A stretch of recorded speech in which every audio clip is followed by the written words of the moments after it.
eyes all shake and quiver and quake as he robs them of their gold. The autumn wind is a raider, pillaging just for fun. He'll knock you round and upside down and laugh when he's conquered and won.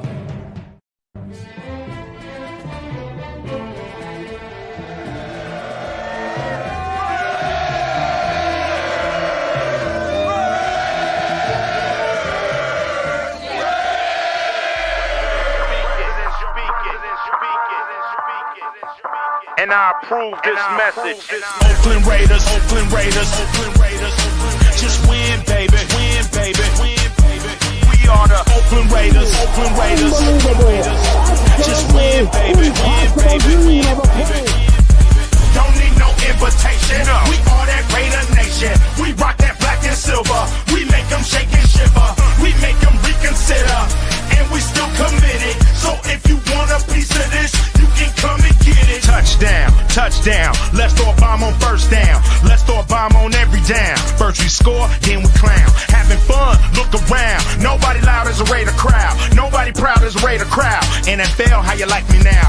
We gon' do this open style. Nothing but action. I'm Bo Jackson, hit the hole. Run you over, goal line. Jumping over, going crazy. Lose your soul, lose your mind in the black hole. Here's the goal, Super Bowl. And everybody here, get the goal.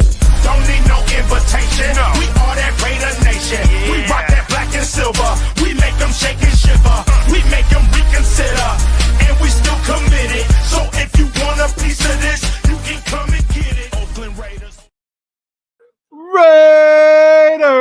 What is up? What is up? What is up, Raider Nation? It is your boy, Cheeto Linus, back on Monday. Happy Veterans Day to all my fellow veterans out there.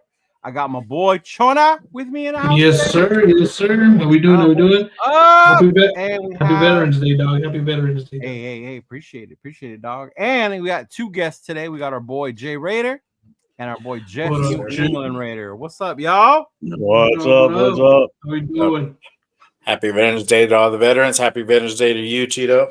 All veterans. Happy Veterans Day to you and everybody else out there. Thank you. Man, I don't know about y'all, but I was so excited that In-N-Out participated this year. I took my ass to In-N-Out and I got a double animal style with fries and a Coke. Oh, love it. Oh, that's funny. Yeah, bro. They participated today. I saw you got a little patch too. Yeah. They give you like a little sticker. Yeah. Mm-hmm. That's pretty cool. It's pretty cool, bro. It's pretty cool. Yeah. But how are you guys, man? How are you? How's the weekend? Good, man. They didn't stress out this weekend. Nothing to worry about this weekend. But you didn't put any bets in this weekend? Be stressing out? I didn't put no bets in this weekend, so I was like, it was one of those. You know what? It was a bye week. It's a bye week. It's a complete bye week. No. You know what I mean? So what about y'all? I know. Can you bet in New England and New Mexico? Or you guys do the online gambling or no? Oh, yeah. It barely came to our state. We barely got like sportsbook and shit. Okay. Yeah, like online sportsbook, not like the one at casino. But yeah, we could do it. Yeah, we could do it. I was doing some fantasy, but I stopped like at week 3, week 4 when we started losing and shit. I'm like, and everybody started getting injured. I'm like, fuck this. Yeah. What about you, Jeff? You do a little? We got a casino the next town over. It's okay. Valley's used to be Twin River.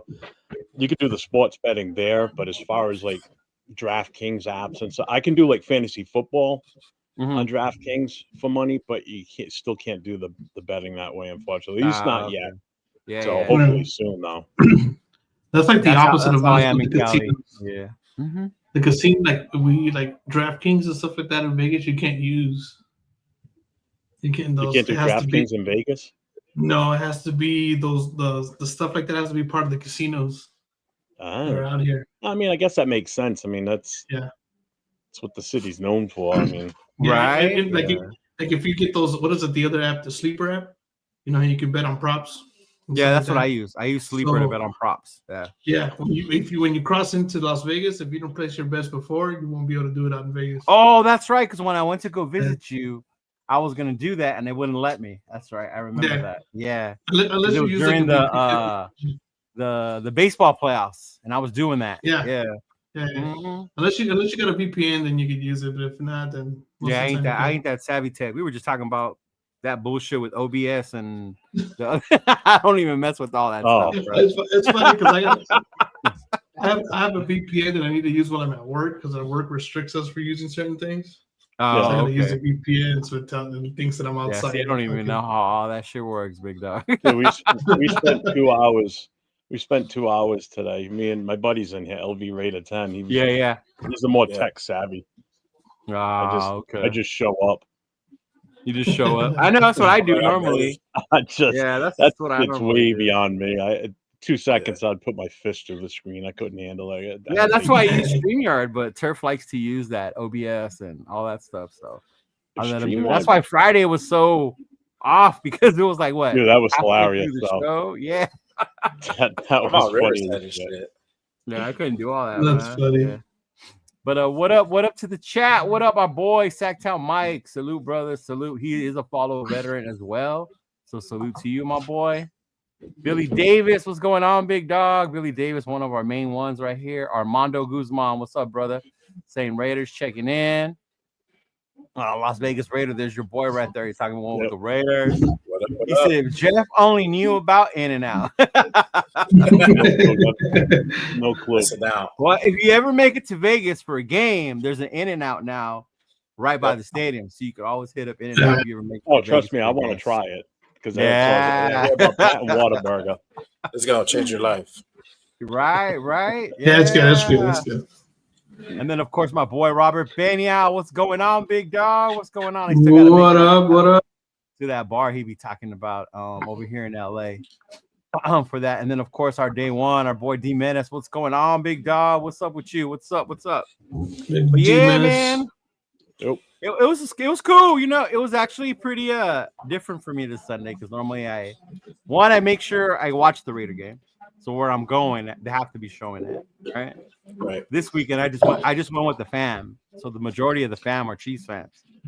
So I went with them in the morning to go watch that Raider Bronco game. Yeah. So Bronco Chiefs game. Cool. The Bronco Chiefs game. My bad. Yeah, they had the Raiders on my mind. I honestly wanted to watch the Pittsburgh Washington one more. Yeah, that was a really close game. That was good. Yeah. Yep, I mean, it was. And then you guys probably don't know, but John knows. Like I have a secret, a love for Pittsburgh. So I wanted them to come out on top. I know. As a Raider fan, that's forbidden. It's the Steelers. It's that side chick he doesn't tell anybody about. It's that side chick I don't be telling people about, bro. That's it. That's what it is. I see her do good, and like inside, I'm like, yeah. That's what she is for me, man. That's been for a while cool. too. So. Cool. Yeah. Mm-hmm. It was relaxing, just enjoying the games, I guess, not being pissed off about our team or anything like that. And you know, it's funny because I still had our team on my mind going through last night's game, and I was the Houston and Detroit. And I was sitting there, dude, and I was like, man, when I was watching the game a little bit, and I was like, damn, we just suck. And I was sitting there, I was like, we weren't even playing, right? Right, I'm sitting there and I'm watching this game, and I was like, we flat out just suck on both sides of the ball. Yeah. And I was like, Pittsburgh threw five. I mean, Detroit threw 5 interceptions. Yeah, and won. Came back. And won. Right. We turned over the ball twice, and they gave up 40. No, we turned over the ball once, and it's like disaster. It's like a hurricane. Category 5. Yeah, because we can't rebound from one interception. They throw 5 and they still win.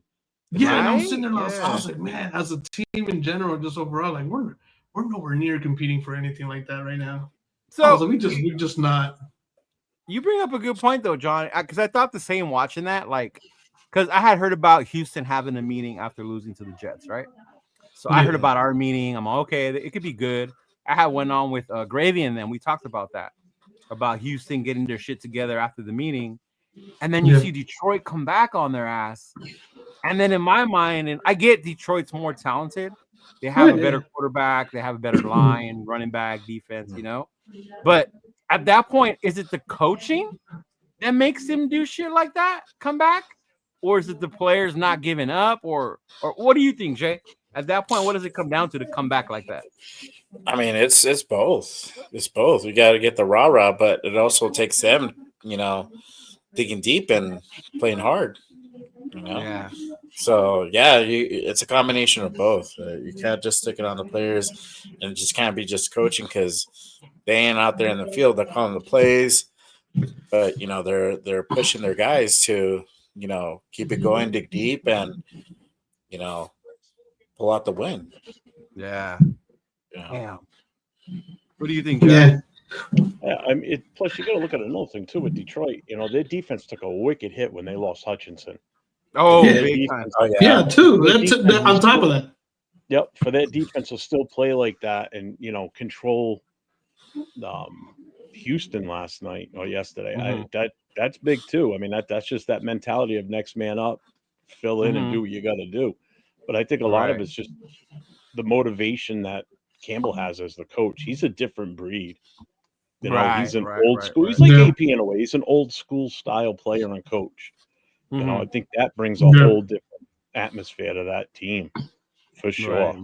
They play like he does. Yeah, I think it's a combination, but a lot of it depends on your players sucking it up and just say, okay, what happened. Let's go to the next play. Let's play the next round. Let's play the next downs. Yeah. I think we don't have that on our offensive side. No, I think on our offensive side, when we turn the ball over, we go, we shut down. That's it. It's like okay, game's over. We turn the ball over, and it's no, they can't fight. I mean, 5 interceptions. Five interceptions they came back from. You know what I mean? Yep. 5. Yeah.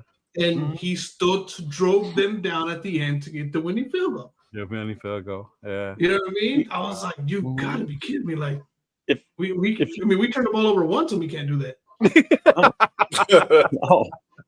You know what I mean? mean? Even if the other team doesn't even score and we turn the ball over, it's like the wind gets taken out of our sails. And the wind gets taken out of our sails. Yeah. You just can't be and I know we can't compare. I know Detroit's a great team and we're not there maybe talent-wise and stuff like that. But it goes to show how kind of far off we kind of are still.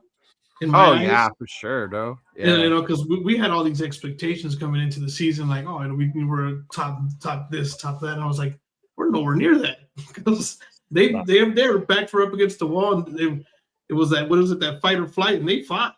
They fought. And it came down to the very end, and they went in by this much, but it went in.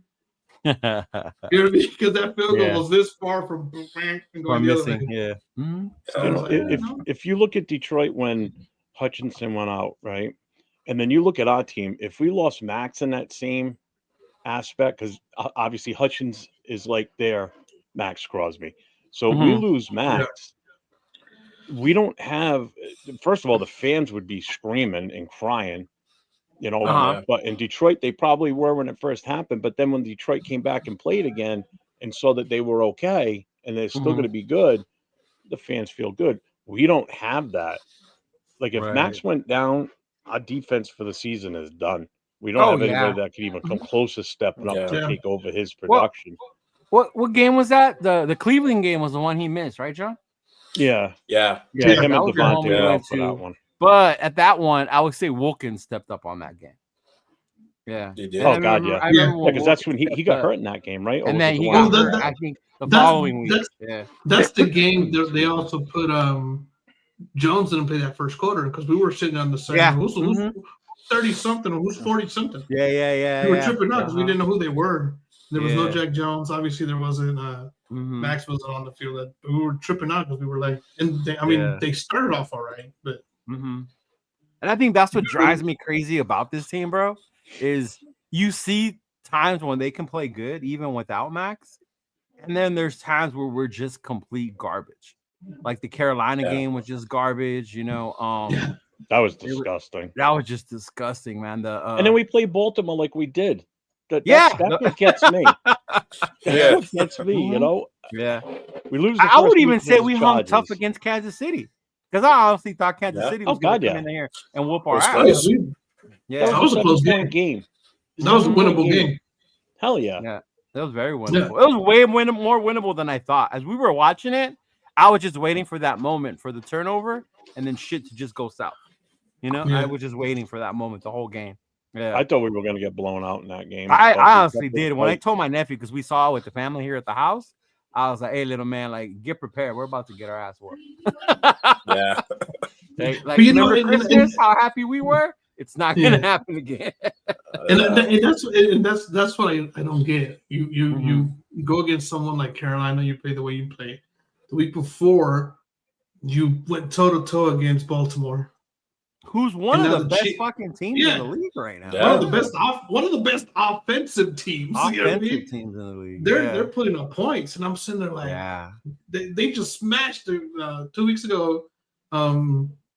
Denver, one of the toughest. They destroyed Denver. It was like 40-10 or something like that. I was like, how do you play, Baltimore like that, and you come and play Carolina like that, and then you play good against Kansas City because we didn't win, but we didn't play that bad. Yeah. It's like, Kansas City's not the same Kansas City of old either. No, this is a defensive Kansas City. Yeah, that's true. That's true. Yes. Yeah. Because look at the game yesterday with them in Denver. I mean, Denver had a legit shot to win that if the refs weren't paid off. As usual. Okay. Let me know when they're close. Let me know when they're close. Yeah. Yesterday I didn't see as bad the refs giving the game away like the Tampa Bay one. Yeah. That was a tough fought game. Yeah. They've had a couple of games where they got away with some stuff and should have been the Tampa Bay one for sure, bro. That was blatantly obvious. That was blatantly obvious. With the offensive lineman on the left. Oh my God. Yeah. You saw that from a mile away. Three steps into his blocking. And then the ball finally snapped. It's like, are you shitting me? But then we saw it again last Thursday with who was that? Bengals when Burrow got a face mask and they didn't call it on the Ravens. Yeah. Yeah. So I mean I see it, but it's bad. But salute to Raider Kojo, one of our veterans. He said, I'm a Navy vet, so salute, shipmate. See, he knew what branch to go to, bro. He knew what's up. Yeah, no, it was just it's looking at how we play, it's just kind of like, come on, we gotta do better than that. Yeah, we do, bro. We really do. And I think that's what brings me up to what I wanted to ask you guys. Like, as far as like we're at the halfway point of the season already, right?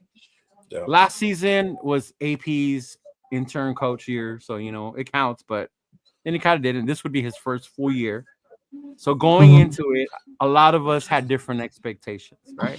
Me and myself, I was delusional.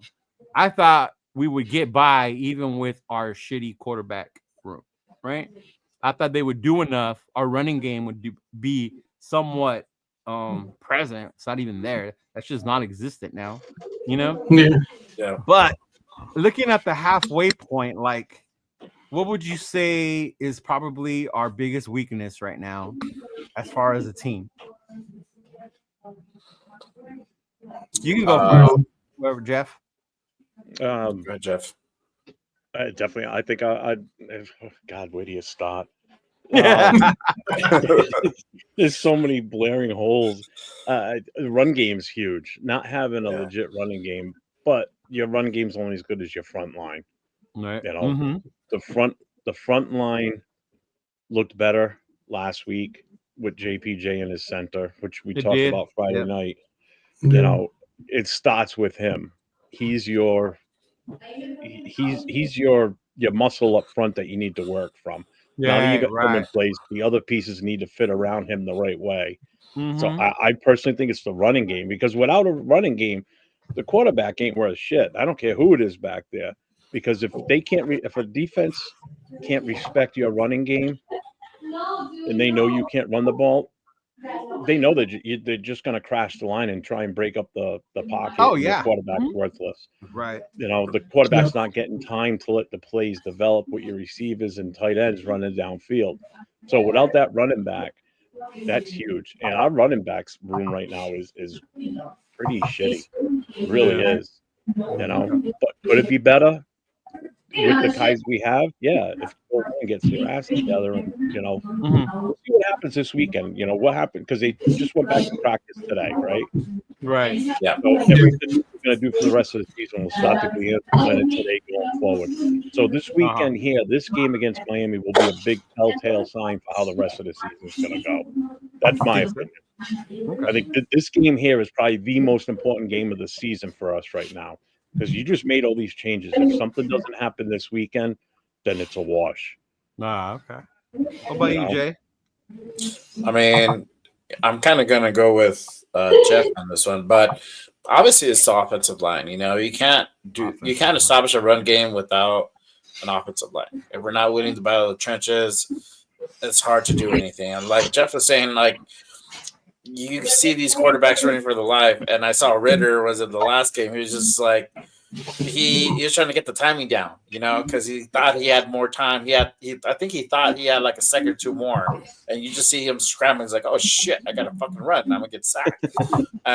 He did a good job. I think they only sacked him once or something like that. But that goes to tell you he was already I think once, but that goes to tell you he's trying to get that timing down. He thought he had more time, and it wasn't that way. But it's hard to get anything done because these guys have to get the ball off so fast, probably like what, a second, 2 seconds tops, and they gotta let it go. If not, that pocket's gonna collapse, and you're gonna get sacked or tackled or whatever, so that's what I think the offensive line. And every year without fail, I always post to the fucking Raiders Instagram, fix the offensive line. Why? Because you need it. That's your core. Every year, fix the O line. That's me. Yeah, so that's what I think. How about you, Chona? Man, I mean, I've like since the beginning, I doubted that offensive line. I've said it all year long. You've said it all year, yeah. I have even before the season started, just because even during preseason, we're giving up a lot of long runs. It's a combination of all of it, though. Offensive line is just it's not good, and it's funny because I was hearing you. I think you were talking to last week. You were on the show with Rundown. He was talking about the offense. He doesn't think our offensive line is too bad, and then he was saying they're not as bad. And then he started naming teams, and I was like, well, all those teams are also 2-7. So if they're bad, we're bad. You know what I mean? Because he was saying like he doesn't want to jump on the chip, and I get it. And he was like, because you got teams out there like New England. I was like, well, they're also the same. They're record. also. And then he mentioned a couple of other ones, and I was like, well, he saw Carolina. I was like, dude, we lost to Carolina. You know what I mean? I was like, our offensive line is bad. And I've said it all year, but the quarterback play does have to improve. But I think you have to improve. You have to improve that offensive line. Yeah. You have to give your quarterback time to throw. And you got to give your running backs those gaps. When you don't, when you hand off the ball and they're right there in your face, it doesn't. I don't care who you are. Right. You know what I mean? Unless you're Barry Sanders, you ain't getting away from that. Yeah, unless you're Barry Sanders, or you're doing that Marcus Stanley when he runs around in circles and goes all the way back around. Right. You know what I mean? You're not going anywhere. You're not. You're really not. So offensive line has to get better. The chat's got various opinions. Myra said the running game. She wanted to get Joe Mixon. I was one screaming for a running back too. I didn't think Zeus was gonna be the same. I'm not a big stats guy. I'm like, you have to show me consistently, So I was one that wanted JJ or go get Mixon, go get Barkley, go get a big running back, right? Especially if we wanted to be physical. I was for that. I understand he did good the last 8 games of the year or whatever, but to me that wasn't enough. And then of course you got the play calling. Everybody questioned that. The big old play calling, whether it was Getsy, it was the thing. But my whole thing was the play action, right? Let's not having the play action. I would always play action kills you. You can't have a play action if you don't have a running game. They don't respect that. Yeah, exactly. Yep. So they're not going to respect one or the other. So it was like, well, maybe we should spread them out then, become that. But then again, do we really have the quarterback, and is our O-line going to be able to hold for us to be able to be a passing team. And I don't think we're that either. You know, I Yeah. think we learned It's like that you can't have one without the other. It's kind of hard. Right. Yeah. Which was so no tough. identity. And that was my whole thing, was the identity on the offense. On the defensive side, I saw it. Injuries plagued us, but then at the same time, I like what AP said, though. We're not going to cry about it and say it's because of injuries why we're shitty. We still need to play better and play hard, which is good, which is right. True. You know, they really do. Even though they lost Kuntz, they lost Wilkins. What was our safety that went down? Was that Epps? Epps went down, right? Epps went down. That's one of our leaders. That's one of our leaders that went down. Yeah. When Diablo was out, you know, you could tell he was missing. When he came back, you saw the impact that he made. So the difference, yeah. There was definitely a lot. It actually looked like he came back better for some reason. It really did. It really did. I was like, wait, he looks like, yeah. I was like, he looks better than before he left. Like, I was like, okay, yeah, I don't know. Yeah, and then I also seen a lot of the times too, like how you guys were saying, like the running back gets the ball and the defensive is already back there. You know, I saw that when we played the Rams a lot. I'm watching the Rams game right now. Like, damn, their D line's pretty fucking nasty. You know, they're a lot better than people realize because they don't have like those big name D linemen. But as a unit, that Rams D line is pretty good, and they were in our backfield. So to me, it does come down to the offensive has been the biggest disappointment. And, but I think you guys are right. We never really addressed the O-line, thinking that what we had was going to be enough. You know, we thought Mumford was going to be at a right tackle. We didn't realize Miller was going to come in playing so bad in the beginning of the year at left tackle. You know, we had to figure out what we were going to do with JPJ. He missed the beginning of the season, you know, before he was actually ready. And then you think about what's his name? Glaze has been one of the best. He's been a surprise. He's been good. He's been good. Third round pick, playing this well. I'm impressed with him too. And he was one that I was mad that we picked on the third round because I wanted a running back or a different corner at that time, you know, because there were still some available. But to see that he's panned out, it's like, I'm glad that, you know, I'm glad they picked him. But just to see the way they've struggled, even shuffling, you know, but then it goes back to coaching. Our scheme, what type of are we doing zone blocking? Our guys are getting pushed on their ass, you know. Our running backs don't like zone. They're running more power. Zeus doesn't do that. Like, what the fuck are we going to do then? Like, what are you going to – our running backs can't do this. We bring in Madison as a backup, and he ends up looking better than our starter, but even not by much because that one game he only gained, 32 yards in one fucking game? So it's like – something like that. Like, and I think that's the biggest frustration is – and I get the defense has been giving up points and all that shit, but I don't always put it on them.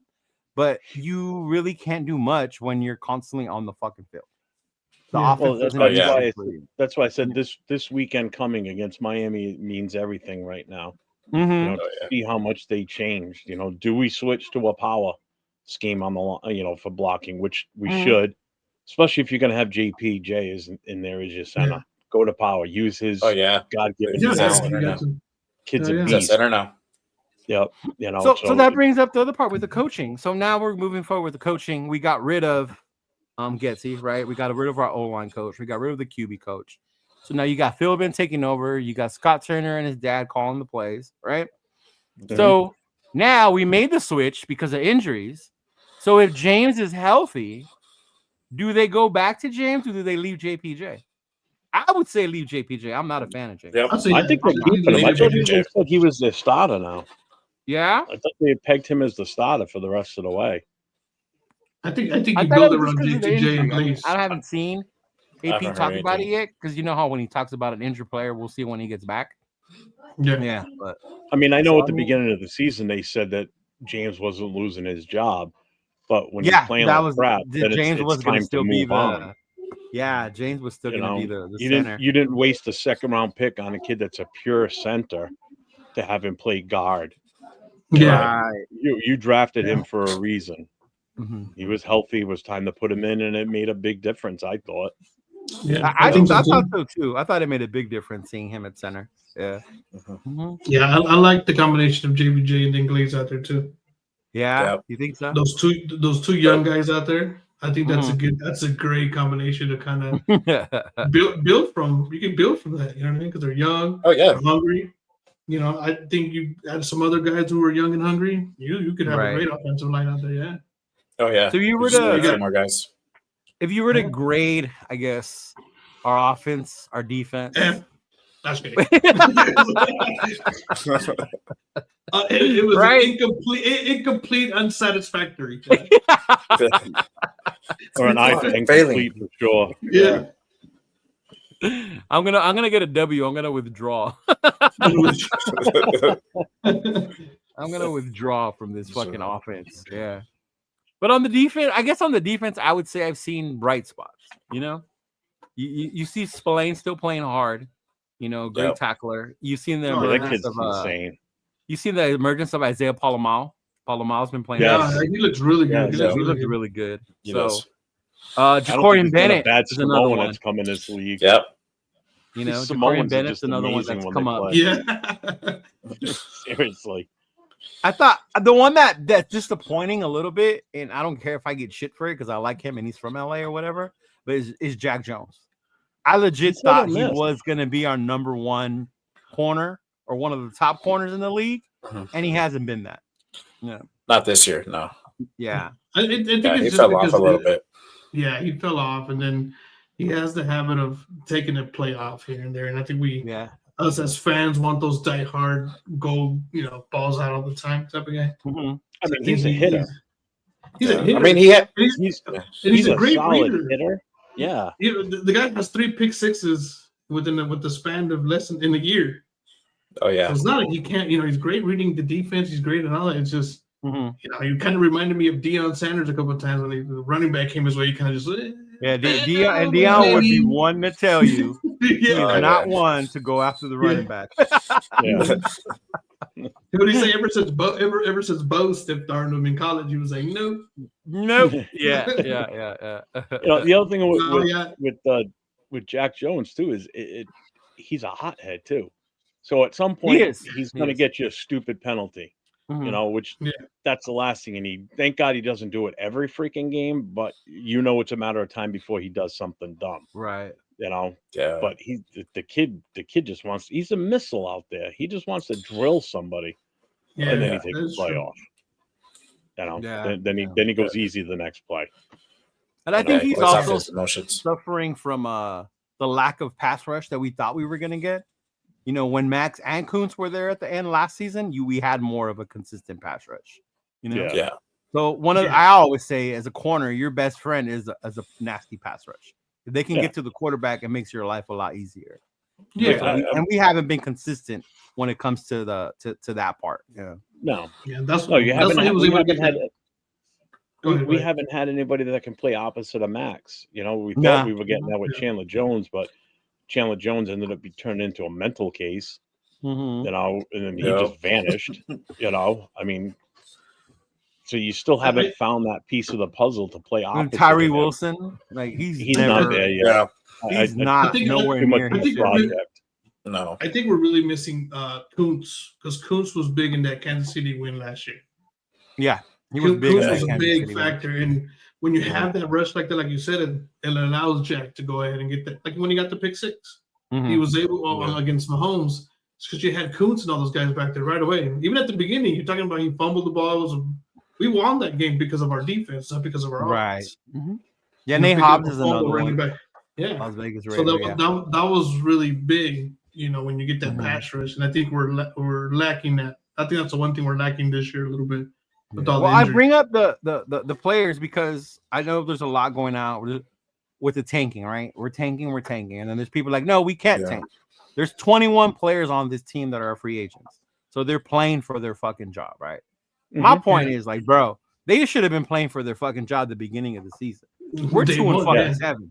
If they haven't showed us by now, what the fuck are we waiting for? So even out of those 21 free agents, I don't see us keeping maybe 5, 6 moving on next year. Yeah, depends on who they are. Yeah, so you'd have to look at that list fully. To give a better assessment on that. But I agree. I don't think we're definitely not bringing back 21 of the same players. Right. No. That's where our salary cap that we're going to have starting, for next year is going to be huge to bring in these proven players, not projects, not, a washed up guy like, the old Raider way where, hey, come on, play for us. we know you're 35 years old, but we're going to give you another shot to prove yourself. No, those days aren't the same anymore. Yeah. 35-year-old in the NFL now is not the same as a 35-year-old in the NFL back in the 80s and 90s. Right. Different breed, different physical attributes. Different level. Different level, too. Yeah. I mean, the game is much faster now. Yeah, look at the size of offensive linemen now versus the 70s and 80s. Oh, God, average offensive lineman back then, their weight was like 250.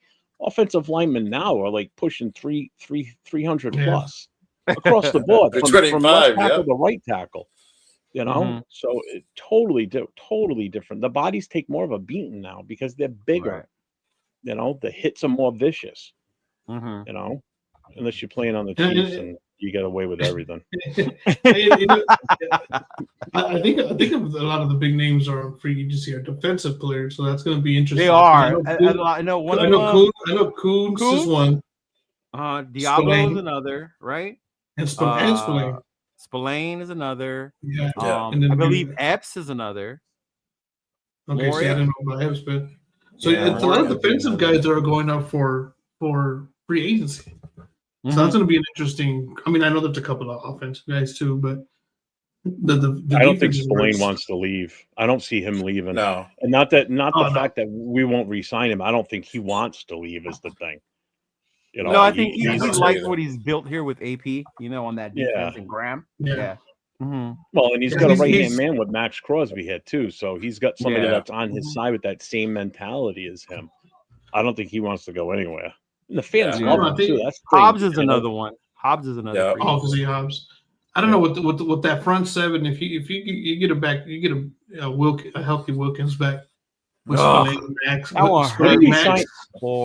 did we sign him to? Did we sign him just for the 1 year? Who? Or did we Wilkins? Oh no! He was a long term. Yeah. He's long term. So all right. So we definitely know he's coming back at least. Yeah, he's coming back. Yeah. So you got Max, him, and if Kutz is anything like he was last year, that's a win. That's a He's done for the year now too, right? Yeah, he was. He didn't even start the year. He didn't even start the year. That's what sucks. I know. Yeah, we got him for It was a 4-year deal, $110 million. Yeah. For Wilkins? 84 guaranteed. Yeah, 4-year deal for Wilkins. Oh, wow. Okay. You know what's cool with Kuntz, if you get him for a year and at least see what he got, what he comes back to, you can get a good cheap year out of him. What do you mean? He can play all year. Because he's a free agent. You get him for a year or two, or a year with a player option for a second year, or whatever, however that works. I mean, you don't know what's going to come back to. You know what I mean? Get a year at a cheap price at least. Because I'm hoping he comes back. I'm hoping he comes back strong. Yeah, I think the thing with Kuntz, a lot of us were like, "Oh, you got to sign him before he has another big year." He got hurt, so now we're going to get him cheaper. But would Diablo be one you say we have to sign, or could we upgrade with that? Is Tommy going to be the opposite of Spillane, or who's going to take over? I know Hobbs. Hobbs to me is I think a must sign. Yeah, I agree. I think so too. Yeah, Spillane for sure. Yeah, Spillane's definitely must for me. I don't know. I think we could. I like how Diablo came back, and that's always been my boy. I've been wanting him to succeed. I'm fine with Diablo too. He's playing solid. He's playing solid. If he continues to play solid and he continues to show up, I'll take him back. But if he comes back like he did the room I would flush the toilet on is the running back room. You can get rid of all of it. Yeah. I am not gonna lie. I will not be mad if we get rid of all of them. If it was me making the decisions for the Raiders, the way I would approach this for the upcoming season is number one, let's wait and see where we end the season at and what draft pick we get. Right. Okay. So if we get the right draft pick and we know that our goal is we're going to go for a quarterback, and if it's Sanders or if it's Ward, either one of those two, those are the only two you're taking in the first round, regardless. If you know that you're going to get a pick to get either one of those two, that's your goal. That's your first pick. So now you take that switch now and you look for what's available in free agencies for defensive ends. Right. And now you try and grab the top defensive end. We've got the money. Grab your top defensive end sign him, and then you can work on your secondary with what you have in house. Because look at it this way: if you've got two good defensive ends that are disrupting the quarterback and the offensive line play, you don't need superstar cornerbacks. You need serviceable, good corners that we had in secondary that we have now, because they'll take care of themselves because the play's going to break down fast. The receivers aren't running their regular route. Those secondary guys are going to be able to handle anything that's thrown at them for the most part. Yeah, they're going to get lucky and score a touchdown here and there, but it all comes down to our front line on that defense, in my opinion. So that's how I would handle that: is sink your money into a top defensive end. Like, let's just say, for instance, if Joey Bosa was a free agent this year and he's available, guess what? You break the bank and you sign that son of a bitch and you get him in Vegas, because that automatically makes your defense in the top 5 for the 2025 season without even adding anybody else. Him and Max, forget it. Yeah. That's why you don't need to sink money or high draft picks in the secondaries. Yeah. You don't need to. Address the front line of your defense and free agency, get your quarterback, get your offensive line. Then you look for a running back. Yeah, to me, it's the trenches. Definitely want to upgrade the trenches. That one, I mean, if you can upgrade the linebacker where Diablo's at, I'll take that. Yeah. If you can get a better linebacker, go for it. Hold on, man. Because I think that front 7 is very important. The Raiders are fucking up people's lives, man. My boy MC Raider. I'm just here to say the Raiders fucked up my life and my heart. My wife said the Raiders. Y las Chivas también, güey. Las Chivas también. And now he's sleeping outside. Shout out to my boy, man. That's my dude. Does he live in a warm state at least? Does he live in a warm weather state? Oh, man. See, for us, that's warm weather, but we're in Cali, 57 is freezing for us, bro. 57. I'm still walking around in shorts and a sleeveless shirt. Yeah, you're from New England. That's different, but us Cali boys, that's a nice summer afternoon. Yeah, especially Southern Cali. I know the first time I went to Chicago, oh my God, I was fucking freezing my ass off over there. That's where I went to boot camp. It was Great Lakes, Illinois. Right now, if the Raiders end up coming out here to play the Patriots, and you're coming out here for that game, if you have plans to come out here, better hope that game's not in December, because you're gonna freeze your nuts off. And I want to do that. I keep telling John I want to go to a game like that. Yeah, I'll be now, as we've traveled more, I've been more prepared. He'll joke around because I travel with 2 suitcases. I touched my dude. We were one time, and he was sitting there, and I was like, "Where's?" I took a backpack. I think that very first trip, and he was like, "Oh, I checked my bag." I was like, "You checked your what?" He's like, "I checked my bag." I was like, "Man," I was like, "What are you bringing?" Another thing was just like, and that was Pittsburgh, because I thought Pittsburgh was gonna be freezing, but it wasn't. It was actually in the 70s and 80s. It was kind of. It was actually good. Nice. Yeah. But Mike, I was stationed in San Diego, bro. I was in North Island. I was on an aircraft carrier, actually. I got to live my Top Gun dream, bro. I was on. I was about to say Top Gun Cruise. Yeah, that was why I joined the fucking Navy, was because of Thomas Top Gun, Cruise. Yeah. What years were you in, Leo? From 96 to 2006. Code name what Cheeto. ship were you on? I was on the Constellation, on the Connie. My brother-in-law served on the Navy. He was on the oh Christ, what the hell was it? What the aircraft carrier was on? Because he worked on the flight deck. Yeah, he was on during the first Gulf War in '91. Oh, okay. Yeah. I think it was the Midway. The Midway? I think he was on the Midway. Battleship. No, not the no. Yeah. What the hell ship was it? I forget what it was. Was he on the east or the west coast? Huh? Was he stationed on the east or the west coast? I don't remember. I don't like him anyway, so. Yeah, I don't like him anyway. That's fair. No, that's fair. But I know he was stationed. He was over in the Persian Gulf for a good chunk of it, because he missed my. He wasn't I did my 10 years, so. three tours over there, over to the Gulf. Yeah. The last one I did voluntarily. I could have left and gone shore duty, but they asked me to stay, and if I stayed, they were gonna hook me up with a better shore duty, so I would be more like better off or whatever. So I stayed. Yeah. They hooked me up. They let me be an instructor. My last 3 years, I was an instructor. I only taught. They let you? Yeah, because I was young. I was only an E5. So I was being an instructor for like officers and higher ups and shit. So, but it was cool. I only taught the Midway was an 3-4 months aircraft out of the carrier. I year. just Googled it. It was an aircraft carrier. I thought so. It was? Oh, okay. Yeah. Mm-hmm. See, anything under 60 degrees, you need a hoodie in Cali, bro. Told you. Shoot, 70, start breaking out the hoodie. Damn, bro. We had 40s over here. Yeah, we're different over here, bro. We're different. No. But yeah, it's been pretty fucking bad. I mean, and I always tell people when they tell me, "Oh, we got to bring so and so back." I'm like, "Look, man, we're 2-17. We can upgrade a lot of fucking places. So if we let people go and we bring others, I'm not going to be mad. There's only few select core players that I'm willing to not let go. Max, being one of them.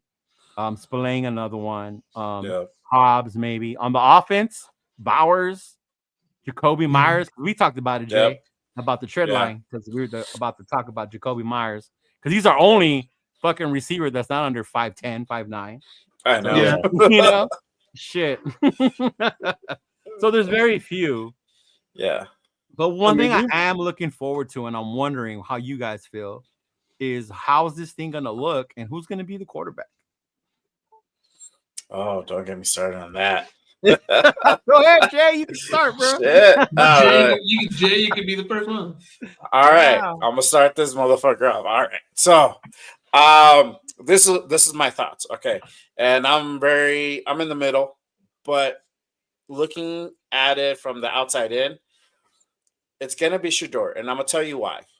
It's going to be Shedeur because I didn't even mean draft, bro. I meant this season. Oh, shit. This season. Fuck. I'm like that. We'll get to the draft later. Oh, we'll get to that one right now. Hold on. Someone didn't assign. Someone didn't understand the assignment. I did not. Can you repeat the question, please? I say, who will be our quarterback for the remainder of the year? Is my bad. Honestly, I think it's going to be Ritter. Yeah, I don't think they stick with Minshew. I'll be surprised if they do. No. But this is the decision that Scott and Norv Turner have on their plate, and I'm pretty sure having the full week of practice, they're really going to assess that. But Ritter didn't look too bad the last game. I mean, he's not going to do a whole lot, but out of the 3 quarterbacks that you have, Ritter's going to be the best one with AOC being hurt. And that's going to be the question is, what do you do with AOC when he comes back? Yeah. Are you going to have 3 active couple weeks? Yep. Are you going to have 3 active quarterbacks sitting, on your roster? Or I don't know. But I hope, and this is what I think. I think that since we changed coordinators and, we're going to have a different look, I see us winning this next game. We're not going to win too many games, but I see us winning this game. And I just want to make sure against Miami. Yeah. Okay. And I know it's a tall order, but they've done that before in the past. So I see them winning this game. I don't want people's hopes to get up, because of it. But it's kind of what it boils down to, because you're going to see a different offense. You're going to see a different offense from what we've been used to seeing the last 8 weeks or 9 weeks. Yeah, that's kind of what I see it kind of unfolding. How about you, Jeff? I think it depends on O'Connell's situation. If O'Connell's not coming back, if he's not going to be ready for this game, then it should be Ritter getting the first team snaps the rest of this week and give him this tryout, basically starting from start to finish this Miami game. Let him have this game. So I think, in all honesty, you're going to laugh at this, but our 3 quarterbacks going the rest of the season should be Ritter, O'Connell, and oh my God, what's his name? Not Minshew? Booger Boy. No, Bradley. Oh, Bradley. Bradley. Right. Put Minshew on the fucking practice squad. He's useless. Somebody wants him, they can fucking have him. Carter Bradley. That's my feeling. Put him on the practice squad. You run with Ritter as your starter, O'Connell as your backup, and Ritter is your third emergency quarterback. That's my feeling. I mean, not Ritter, Bradley. But Ritter should be starting, without a doubt. Because you got a new offensive coordinator coming in and a new assistant being his father. build your offense around that talent. What his athletic ability is, build it around him, and then go from there. Use him in your center and work from there. Those are your two main guys on offense. Everybody else, all right, include my Jacoby in there too. Work something with those three. And I wouldn't be surprised if we go back, because Mayer should be back now too. If we go back, Mayer should be coming back, which is a North Turner, I believe. Which is an old school North Turner specialty as a 2 tight end offense too. It is. Yeah. That makes a big difference right there. You get 2 guys in there extra on that line. So I wouldn't be surprised if we run more 2 tight end going on the rest of the season. That will change your running game. All right. Yeah. How about, I will give you a running game. If O'Connell's back, I think O'Connell starts. I think he's been here. I mean, it's a new offensive coordinator, so I know they don't get rid of the whole playbook and only keep some stuff and stuff like that. But I think O'Connell starts if he's back. If not, it is Ritter. Don't want to see Minshew out there. Shouldn't be Minshew at all. I think it's between O'Connell and if he's ready to go. I think he's got to wait still, right? He's got to wait still. So it's going to be Ritter. I think this week should be Ritter. You think it should be Ritter? Then, well, it's still going to be Ritter. I don't think AOC's ready. I think he should be ready towards the end of the month. 2 more weeks? 2 more weeks? Yeah. 2 more weeks? He should be ready for the KC game.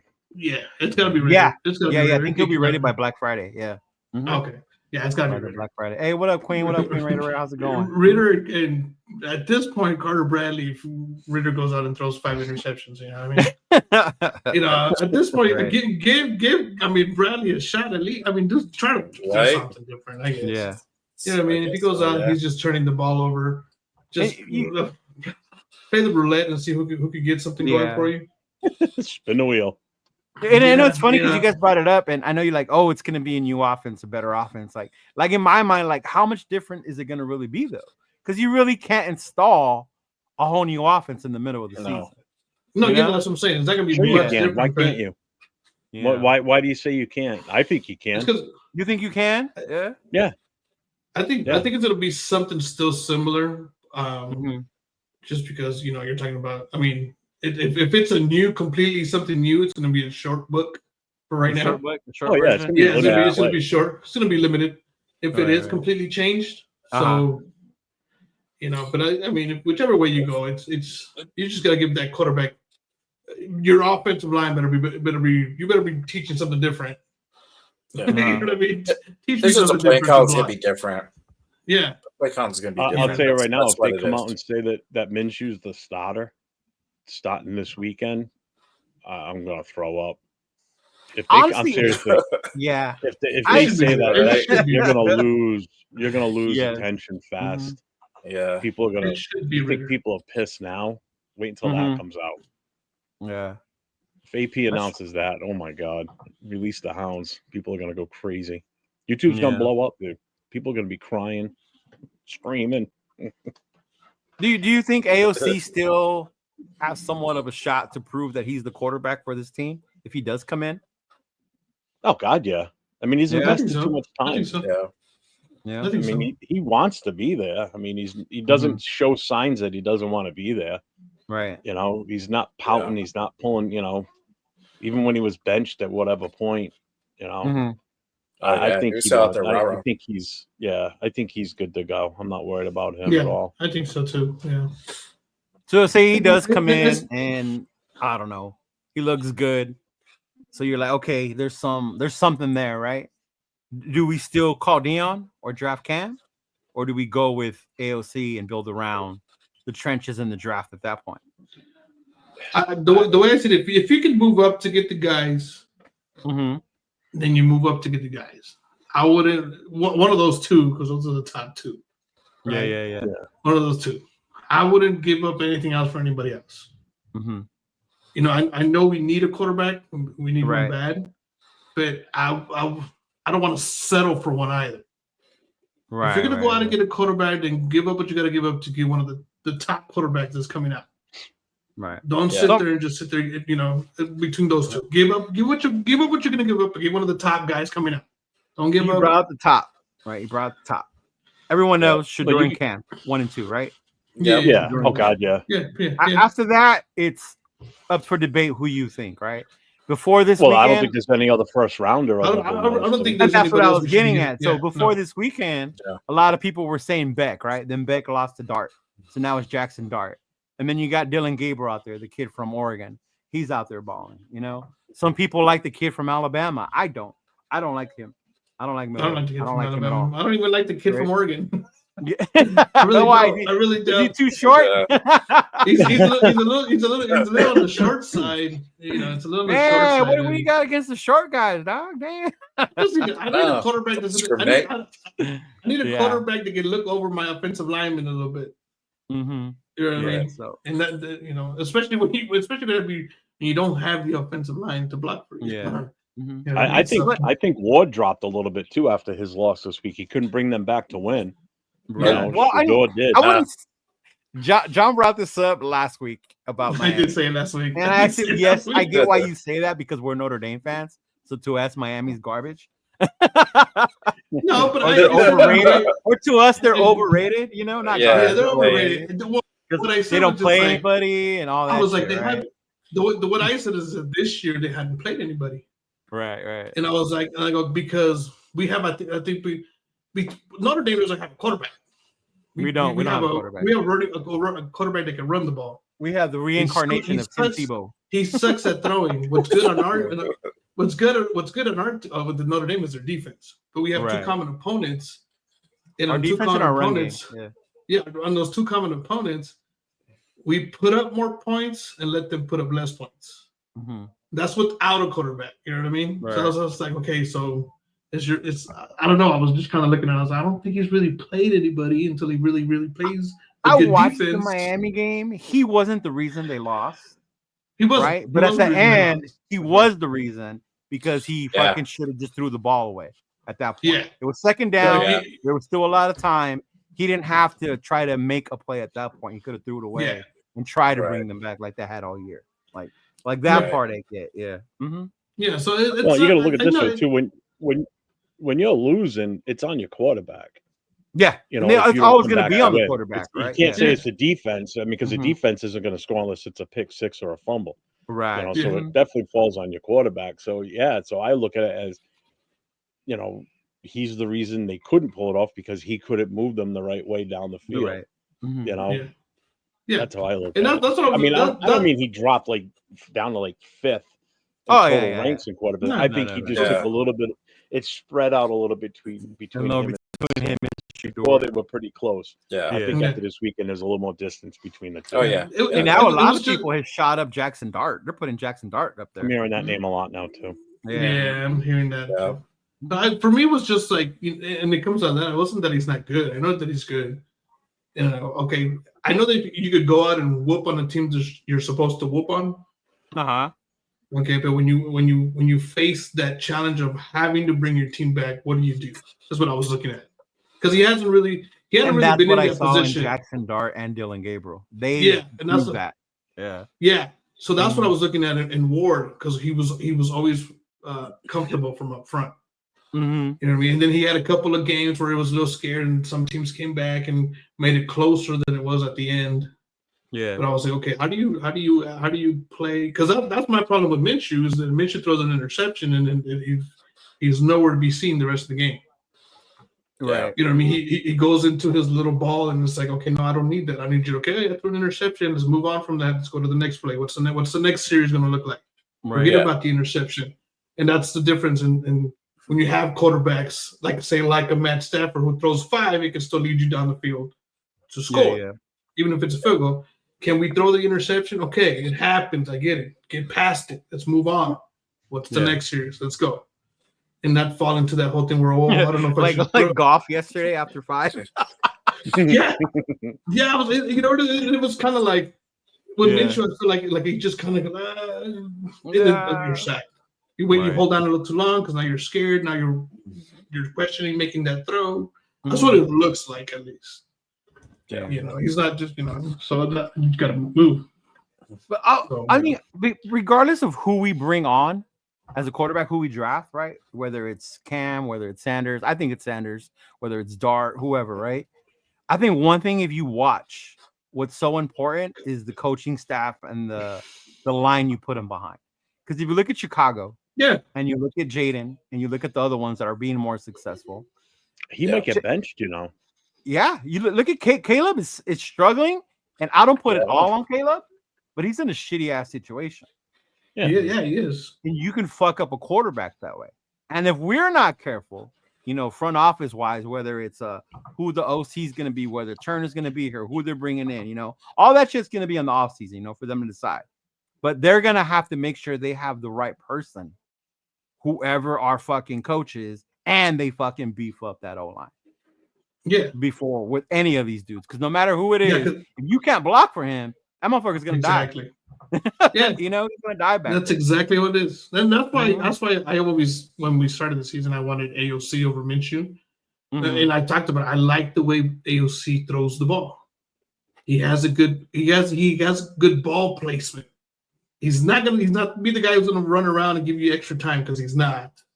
But if you give him the time to throw, he does have that good ball placement where he puts the ball where the only receiver can catch it if you give him the time. Now, it doesn't matter who the quarterback is, if you're rushing him, he's gonna throw a ball he's not supposed to throw. You know what I mean? That's any quarterback. You know, that's how interceptions happen. That's how, you know, turnovers happen or fumbles or stuff like that. Yeah. But if you give the kid, we saw that with Ritter when he didn't have time. He just got blasted. Yeah. So that's I think that's going to be a clutch, is building that O-line. Like, I like the JPJ and the Glaze and building around them. I'm not going to lie. But then you got to solve your tackle, or the tackle's going to be all right. Was it just you got to solve all that. Got injured, so you didn't expect Mumford to play left. So, you know, what's it going to be, man? I still can't get that play out of my head of him last. And I don't think anybody can. It's got bull rush leaning like a I don't think anybody can. Back. Like, man, I just keep picturing it when we were at the Pizza Coach, and you're just like, he just got his ass handed to him. I know. You're like, what the fuck, man? Jesus. That's like pushing a 5-year-old over, like, get out of here. You know? What it looked like. Yeah, that was bad. That was bad. Yeah, it was bad. Shit. Yeah, I couldn't believe that. Funny. But I mean, and I think that goes back to what the Raiders have been struggling with for years now, is the draft, the front office. You know, they're picking the right players, using those draft picks wisely. You know, building your team through there instead of just trying to build it through free agency. I don't think you can build the team through free agency. You build it through the draft. The right pieces. You know, you can add the right pieces, right? You can add them to them. Like, I think Washington did a good job when they traded for what's his name from the Saints, the corner. Lattimore. Lattimore. That was a good pickup for Washington. You know, like you can do things like that and be able to be successful, but you got to have that core. And to me, you only build that by drafting well. And we haven't done that shit for fucking ever. I think this last draft is probably the one I can remember where you can say our first 3 picks are actually hitting. Yeah. You know? Oh, yeah. We're not relying on the 4th, 5th, 6th, and 7th rounders that are going to be our core. I mean, Max obviously was a late round pick. So, you know, I'm glad we have him, and he's developed in what he can. But you have to start picking better and finding the right guys and building that. And I really hope they fucking get that shit together, and they do that. Because if we don't, we're going to keep doing the same shit over and over, bro. Well, you know what is old school draft for us, or if we this past year, the way we used to draft when it came our pick at 13, we wouldn't have picked Brock Bowers. I can tell you that right now. We would have reached for a quarterback, is what would have happened if we still drafted like we used to. This new regime that's in there, they picked the best player available, and it worked. Right. You know, if that would have been, you know, our past GMs and coaches, we would have reached for a quarterback. I guarantee we would have. We would have taken one that we could have gotten the 2nd round instead. You know, just that a couple of teams grabbed the quarterback that we weren't expecting them to. Right. You know, nobody expected Atlanta to take Penix. Oh, I think that was such a huge shock when Atlanta Penix where they did. I'm sitting there watching the draft that day. On that one. Penix, I'm like, oh, we're probably going to get Penix. I'll take him. seriously. Yeah. You know, him Yeah, and yeah, O'Connell wouldn't have to worry about Minshew. You know, Minshew would have been an afterthought at that point. Right. Yeah. And then Atlanta goes and takes him, even though they just signed Kirk Cousins. It's like, you shitting me? I'm like, Yeah. I'm like, come on. I was like, what's going on here? Yeah. Mm-hmm. So even with that, I was just like, ugh. But yeah, no, that was the drafting is it's definitely gotta. Yeah. I think And based on always what been Tom good drafter. did last year, I'm hoping that it will continue. Because one thing I noticed, and you mentioned the coaches earlier, was our coaches before had more power on the draft than the GM. Gruden and fucking Mayock, they blame each other. You know, no, I picked this guy. No, I saw Max. Like, no, I wanted Hunter. Like, no, I spotted this guy. Like, no, both of you fucked up. You hit every now and then, but you guys had the ticket with the first rounders. You guys should have built this, and it didn't work. Whatever. Who drafted Leatherwood? McDaniels and fucking Gruden, that was Ziegler Gruden all day long. You know, and then it's like Ziegler wanted Stroud. McDaniels said no, I want Bryce, and it's like, what the fuck? Who had control? Who took Tyree? Whose idea was it to take Tyree Wilson? Right. You know. So I guess now, and I think one thing I've noticed is I don't think AP has that control the way those coaches do when it comes to the players. I don't think he should. He's that's not. What I was going to get. Do you think he's not that type of coach yet? Hey, you know, no. that you need a more seasoned coach in that position before you start really listening to what they want in the draft. Just like Bill Belichick used to say, I want to shop for the groceries. Okay, well, AP's choice is here's my list. This is what I wouldn't mind, and then it's up to the GM to actually do the shopping. Yeah, right. It's not AP. AP should have some input. I get it. Yeah, he should have some input. Not be able to. Yeah, he shouldn't be pushing so hard that they end up getting that person because it could be a reach. Right. And and Telesco, I agree. He's done good with the Chargers in the past. The Chargers just suck, no matter who they pick. Yeah. And with them, a lot of their issue was the coaches they picked. Yeah. Yeah. And they what's his name? The Spanos. He never wanted to spend money on a coach. Yeah, this is cheap. That was cheap. Yeah. They drafted. I think before the deadline of the trade deadline, we should have had a fire sale, if you ask me. But who did we have that 2-7 people at were that going to point. buy though? Everybody, let everybody go. Yeah. Andre James would have been one. I would not have been mad about. Put up whoever you want. If all you're looking for now is draft picks, that's all I care about. I don't really want reciprocated players back to us. We can do that from just taking from other people's scout teams. Right. I want the draft picks. I want more draft equity comes next year. So the more picks we have, the more we can move around and move up. Because we move up to the second round, but we gave up a 4th this year and a 5th next year. I'm for that. I'm all for that. The more players you can bring in for training camp, the better your chances are to find the right fit for everything you need. That's what we don't do. And you got to give the regimes time to do that. That's the other part. Yeah. Like, that's cool. We do that. But then you got to let those guys be here long enough to develop those players, to build that core with these players, not get rid of them. And then now you're left, these aren't my guys, so they're out of here. I'm going to get rid of them. You definitely need better talent evaluators too, because I don't know whoever evaluated Leatherwood, but that was a complete bust. That was horrible. That was John fucking Gruden, bro. Well, if he took advice from somebody, he should have been fired. Whoever he got the advice from, that was horrible. To this day, I saw that, bro. Devontae McGuire. That made me smile, bro. Watching Devontae miss that touchdown made me smile so much. Oh, you see, I was laughing. I was like, you did not just drop that ball. Yeah, and I have him on my fantasy, so I would have been cool with him scoring. But at the same time, I'm like, fuck you, bro. But I laughed. I was laughed. I was like, all right, there you go. Yeah, no, but I think that's the big part too, that you realize with the dysfunction with the drafting and the front office, and you gotta have a certain unit and give them time to build their fucking team. Yeah. Yeah. And that's where also changing head coaches and GMs every 2 years, 3 doesn't help either. And that's another thing. Yeah. There's no consistency.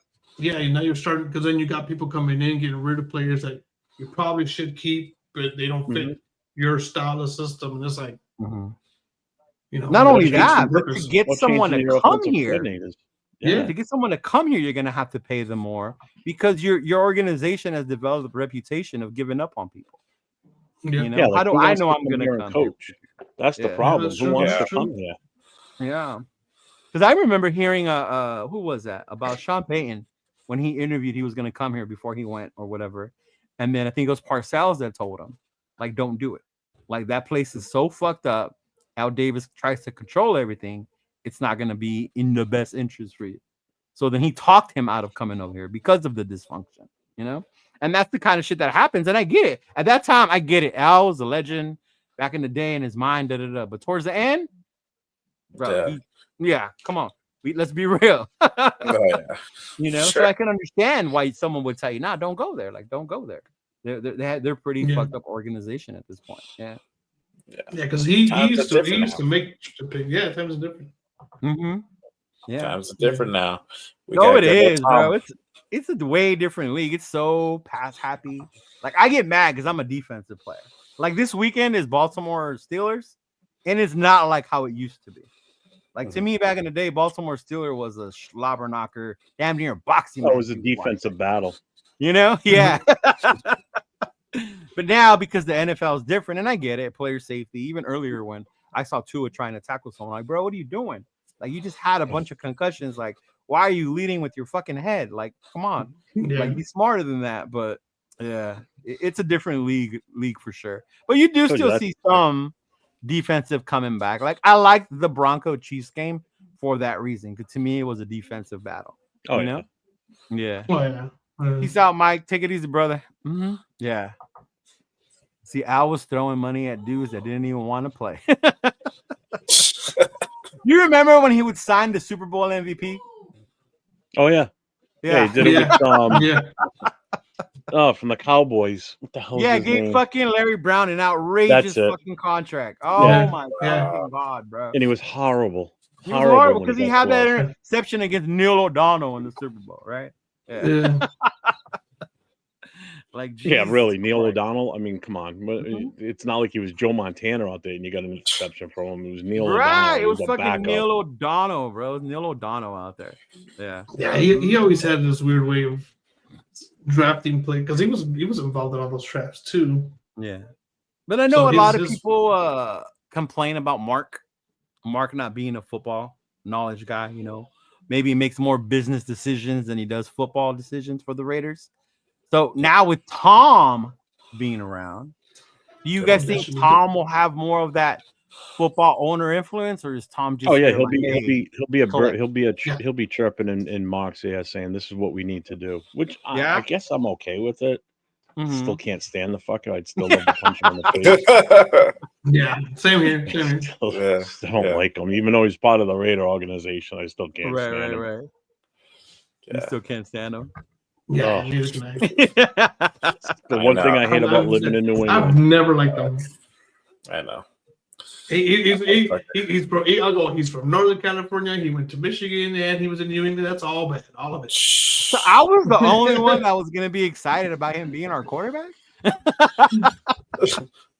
Look, I would have taken it, but I was like, yeah. I would have accepted that.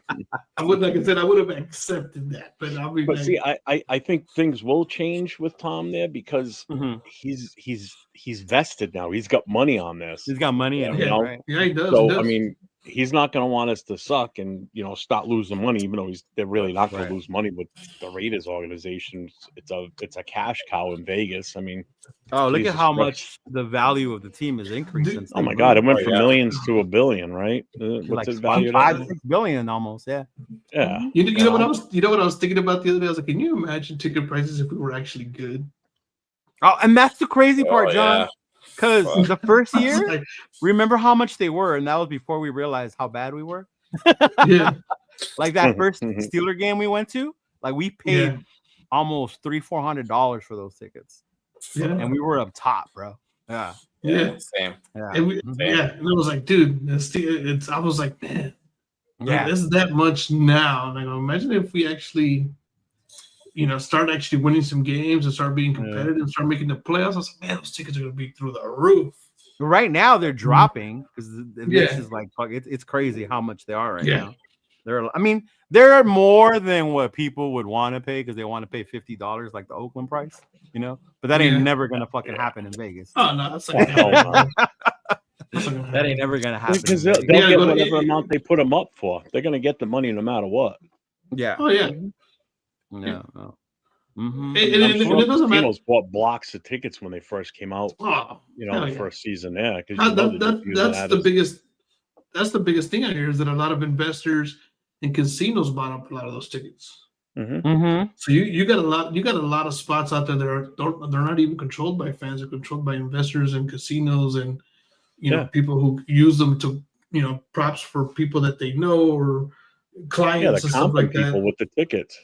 Yeah. Hey, we'll count your room and here's 4 tickets to the Raiders game this weekend. Oh, who are they playing? Oh, they're playing the Eagles. Oh, sweet. I'm from Philly. Great. You go in there, drop $30,000 on the table, and then win and still get comps and tickets. Yeah, right. Yeah, that's true. You know what I mean? That's how it goes. Yeah. So it sucks, but it is what it is. Yeah, it does. It does suck, but I'm hoping that Tom does have that fucking influence because our owner gets a lot of shit for that part. But then again, I don't want an owner who's always fucking there like Jerry Jones. I don't want that shit either. Yeah, I don't want that either. Yeah, I don't want a motherfucker like that. We've had that already with Al, especially towards the end of his life. Yeah. And that's what Jerry Jones is right now. He's Al at the end of his life. That's what Jerry Jones is turning into now. He's making decisions as the owner that he shouldn't be making. That team's dysfunctional. You got a coach that probably shouldn't even be there. You got a quarterback that I don't think's worth this shit. Now he's done for the year. So it's like he's still living. He's still living in the early '90s after the Herschel Walker trade. That's what he's still. Oh living my in God, the Herschel Walker trade. Wow. That's what he's still living. He's still waiting for that player to draft and then trade off and get all those. That'll never happen again. Never. Right. I'm hoping for Tom as well. We need something like a football-minded guy out there at that top part.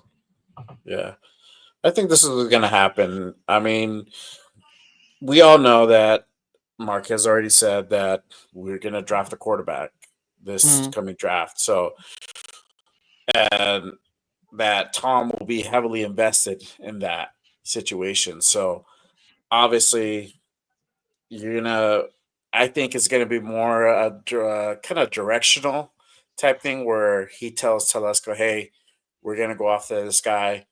You need to do whatever you need to do to make that happen, and if you need to move up 3 more spots, if we're at 5, when you get up to 2, you need to do that. So let's make it happen. I think that's the mission statement that has been said, and kind of when you make it public, you kind of have to, execute. So I think Tom is really going to be like, hey, you know what? This is our direction. This is what we need to do. But also now you're probably going to have him recommend coordinators. And he's going to be like, I like this guy. I like this guy. I like this guy. Set up interviews, and he's probably going to be like, really a part of those interviews too. And so should be. Yeah. Should be, yeah. I hope that they bring Belichick in. I know.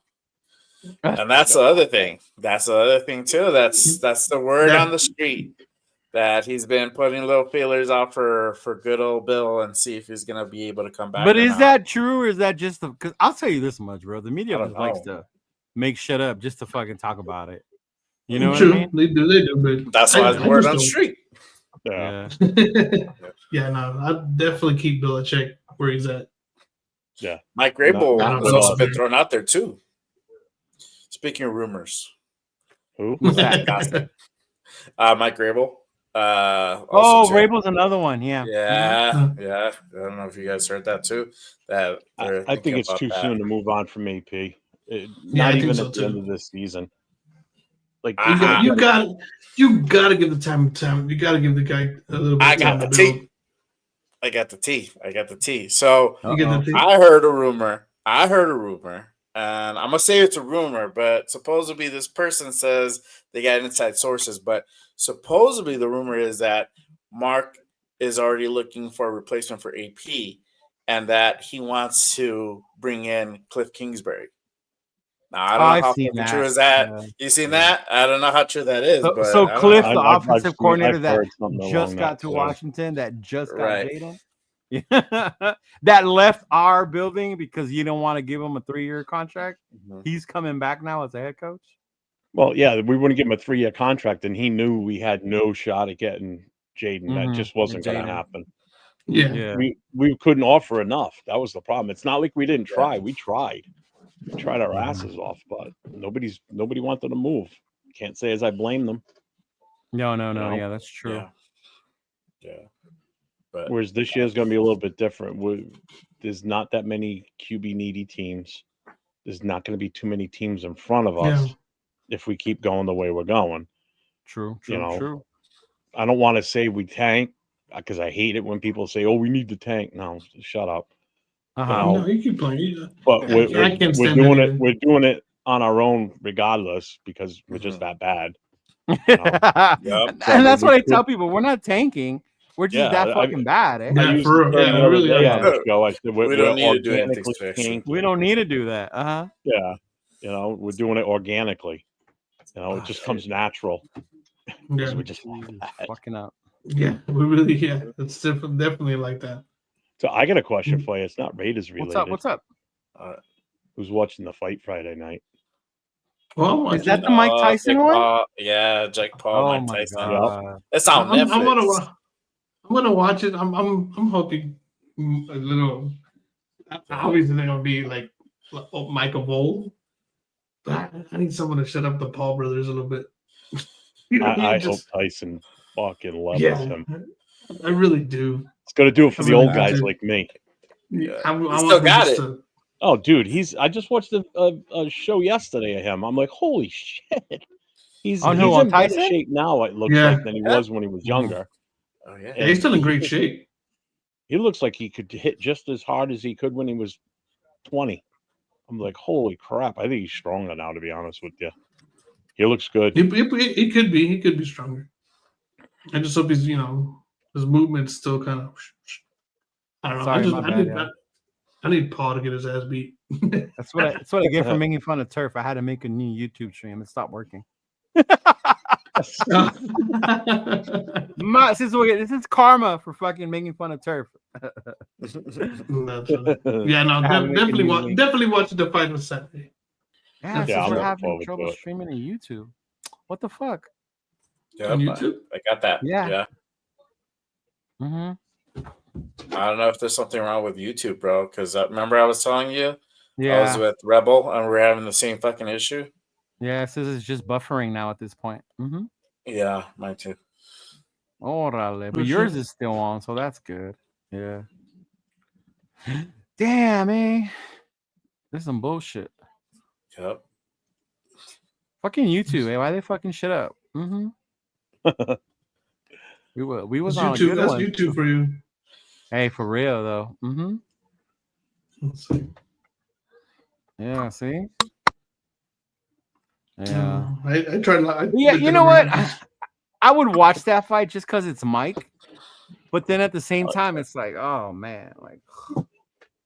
Well, if you got Netflix, you don't have to pay for it. You're already paying for it, so that's the good thing. Yeah, it's on Netflix. That's a good thing. Yeah, that's a good thing. Yeah, I would definitely. I just want to watch it. Back in his heyday when he used to fight, I had a black box, and thank God I did because I'd be pissed if I spent that kind of money for his fights that lasted like 30 seconds. And we used to do that. Used to do that. Yeah, my dad would get the pay-per-view fights. Yeah. Oh my God, what a waste of money! One year my best friend was getting married, so the Friday night Tyson had a fight, So I brought my black box to his parents' house because that's where we went for, after the rehearsal dinner. We went back to his parents' house. Mm-hmm. I had the thing plugged in just before the fight started. Plugged it in. We're all sitting there watching it. It was against Peter McNeely, the kid from Massachusetts. He comes out and he just levels the kid in like 30 to 60 seconds. The fight's over. I'm like, thank God we didn't pay for this. I just disconnected the box as soon as the fight was over and put it away. I'm like, my God, because his dad was gonna pay for it. I'm like, don't you dare! That's expensive. I got it. Like, Nice. my God. I mean, literally, it took me more time to set the box up than the fight lasted. It's like, did it? Yeah, I remember that shit. That would happen with us. Fights were, that was Mike Tyson. The Michael Spinks fight was the big one. It was so hyped. Everyone was looking forward to that one. And then they sent me and my buddy out to the store to go get soda and shit. And then by the time we came back, that shit was over. It was done. Dang. He had knocked out Michael Spinks. So I never saw it. When he knocked it out, I saw the replay. But we walked 7-Eleven and back, and that shit was over, dude. Yeah, I was like, ain't this some bullshit? That's funny. That's funny. Mm-hmm. Yeah. That's crazy. Yeah. And I remember like joking around with my dad, like, because he would get mad when that happened. And then I'd be like, seeing you get mad when I get my pay-per-view wrestling. At least I know that shit's going to last. The 3 hours show. That's for 3 hours. You get 3-4 hours out of that. Like, at least I get my money's worth out of that because he used to make us do all kinds of yard work and shit before he ordered that for us. But yeah, like, at least I get my money worth out of that one. He would just laugh. Like, yeah. Especially the Tyson fight. Those were the, yeah, I don't know. YouTube's fucking up. That's some bullshit. I kind of have to stop. Yeah. Mm-hmm. Yeah.